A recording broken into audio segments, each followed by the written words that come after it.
ug buhata ang sama sa iyang gibuhat.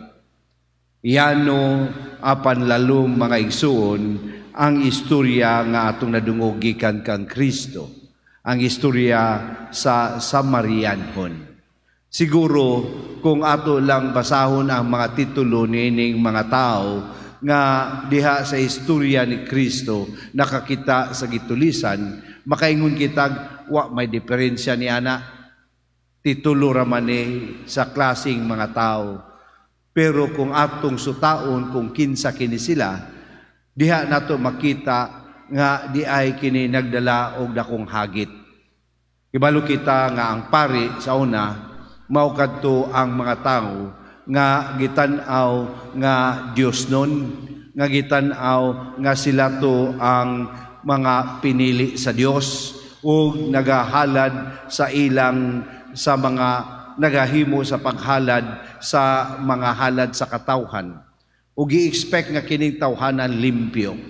Ang kalimpyo nila dili lamang unta makita sa una-una kundi diha sa ilang physical nga pagkalimpyo.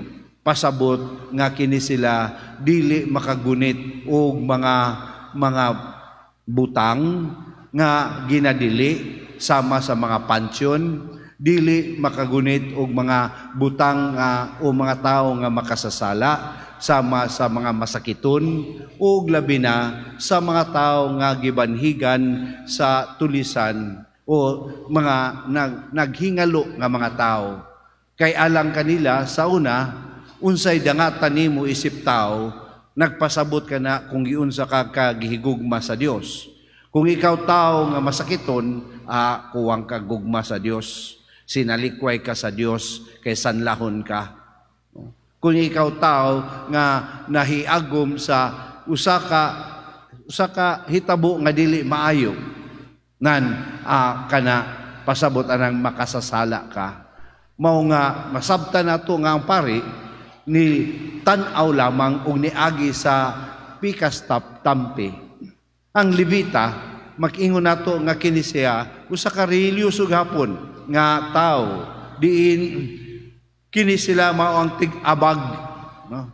Murag mga diakono diha sa simbahan nga nagatabang diha sa templo ug gi-expect pod nga dili sila kontaminado sa mga tao nga naay kasalanan. Mao nga nilili lamang usab siya. Ang Samarianhon mga igsoon gitan-aw sa mga Hudiyo nga pinakaubos nga tao. Sila tong gitan-aw nga walay ayo nga tribo. Sila tong mga tao nga gitan-aw nga second class citizen diha sa hanay sa mga Hudiyo.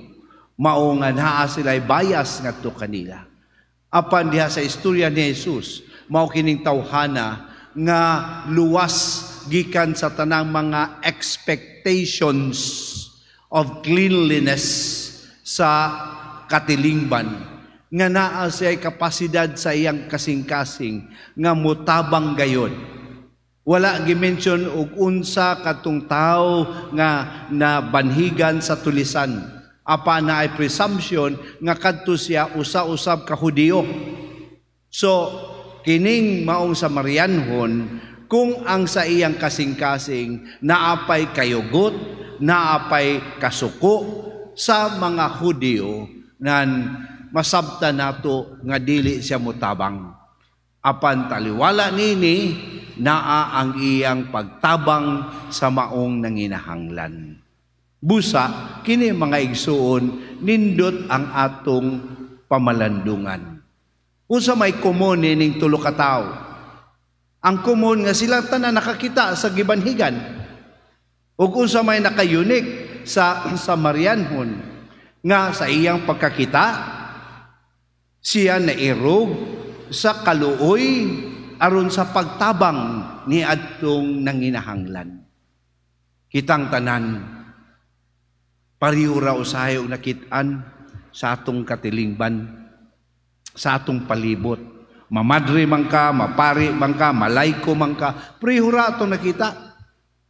Pero ang question, nakairog ba kini kanato sa pagtabang?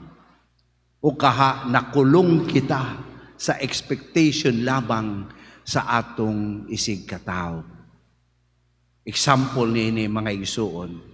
Sa ako nang ginaingon sa kong humiling ganihang agahapon, nigawas ni atong niaging adlaw ang ordinansa sa siyudad sa Davao nga pakusga na usab ang anti-mendicancy law. Ang balaod nga bawal muhatag og limos sa mga nangayo sa kadalanan, no? Bawal waghatag og limos sa manggililimos. Kay lagi sa diha sa social aspect sa atong katilingban, naga-promote kita og mendicancy, dependence, nga ang tao na lang sige na lang pangayo, di na lang mo trabaho. In a way maayo nga balaod diha sa perspektibo nga ang atong panggamhanan andam ug na ay mga pasilidad sa pagtabang gayon sa atong mga kaigsunan nga nanginahanglan. Ang pangutana sa atong pagtan-aw ni ining mga manggililimos, unsa man sila alang kanato? Sila ba istorbo sa atong katilingban o sa atong kinabuhi?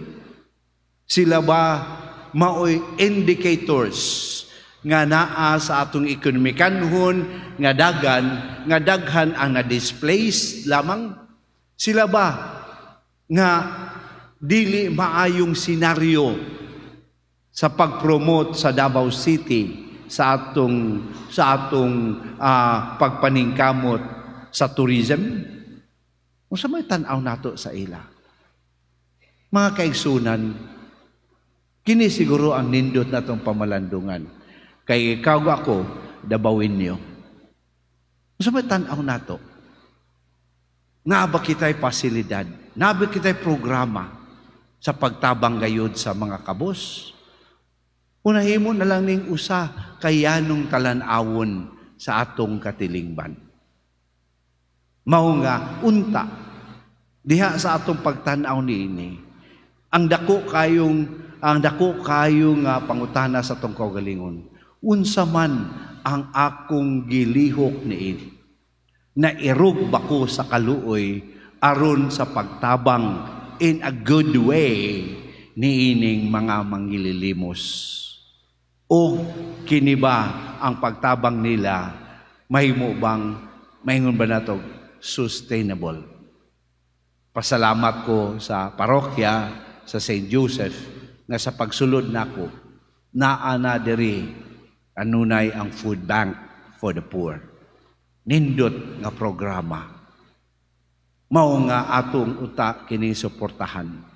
Yes, dili maayo nga mo develop kita culture of dependency kay kitang mga tao, mendicancy kay kitang mga tao, we are made in the image and likeness of God, but yet dili pud maayo nga ato na lang silang ipadaplin pinaagi sa balaod ug wala kitay buhaton niini. Unsa man ang imong buhaton sa imong makita sa panginahanglan sa atong katilingban? Ang advice ni Kristo, lakaw ug buhata ang sama sa gibuhat sa Samarianhon. Kini atong pamalandungan ug makita unta nga mahimo kining kabahin sa atong pag-ampo nga ang bukasyon sa atong parokya magmalambuon. Kay ang matag bukasyon, pari man, reliyoso man, laiko man, usa ang tumong nga mahimo kitang tinuod nga isig katao sa atong mga kaigsunan hilabi na sa nanginahanglan. Amen.